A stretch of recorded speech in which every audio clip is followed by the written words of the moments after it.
Are you trying to build a PC? Well, when you're building a PC, you're going to need a graphics card. You might be asking yourself, well, what is a graphics card? The graphics card, video card, or GPU is an expansion card to generate output images and transmit them to a display. Graphics cards are a dedicated hardware component dedicated solely to video processing. They have their own memory and processing power to fulfill the higher processing requirements for visual data. Inside your PC, the technology consists of a circuit board that goes into one of the expansion slots on the motherboard. The component on the card itself consists of a graphics processing unit, a visual processing unit, and a heat sink to spread out the heat produced. Other components of the video card are the VBIOS, video RAM, RAM DAC, and a video input/output system.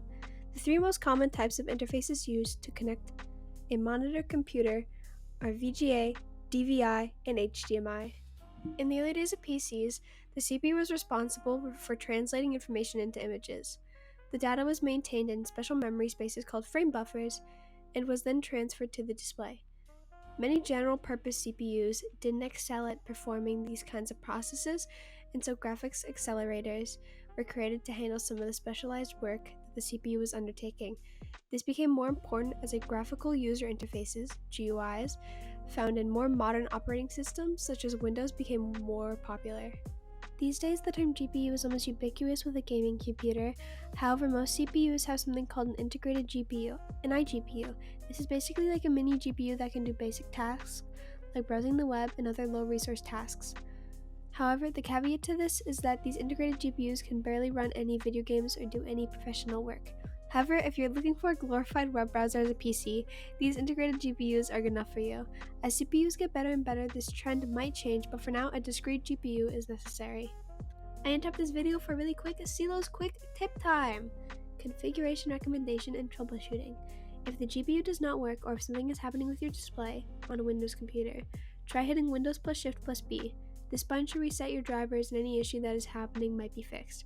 If the GPU gets too hot for too long, some parts may be, not always visibly, damaged and needs to be replaced. Remember to have cooling inside your PC to prevent this.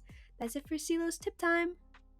Now back to discrete GPUs. A discrete GPU is separated from the CPU and are significantly more powerful at their job than integrated GPUs.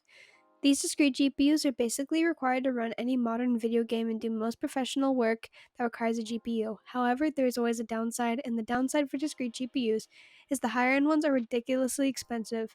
This one part alone can amount for over half of your PC's cost. Choosing a GPU is not only important when you're buying or building a desktop PC, but also many gaming-focused laptops utilize discrete GPUs as well. If gaming on the go is a priority for you, you'll want to ensure that your laptop has a GPU that's capable of playing or running the applications you want, and that you aren't relying exclusively on lower capability integrated GPU in your CPU. Laptop GPUs used to be less powerful than their desktop counterparts due to space limitations and thermal considerations. However, nowadays they are extremely comparable to their desktop counterparts, and you no longer need to choose power over portability. Ray tracing and other comparable graphics technologies have been a goal in the computer industry for years now, and it's only recently that the hardware and software have caught up with that vision. Finally, consumer-grade GPUs have the power to perform effective ray tracing in games. While games are still embracing this technology and yet isn't ubiquitous, there's still no doubt that it will become the new normal as GPUs become more powerful. The newest and most expensive GPUs on the market use something called Deep Learning Supersampling, or DLSS. This technology can basically be summarized as upscaling. What the GPU does is render the requested image at a low resolution and then upscales the image to the requested resolution, maintaining the image quality. This ends up being faster and more efficient than just rendering the image normally. And yeah, that's about it. Bye!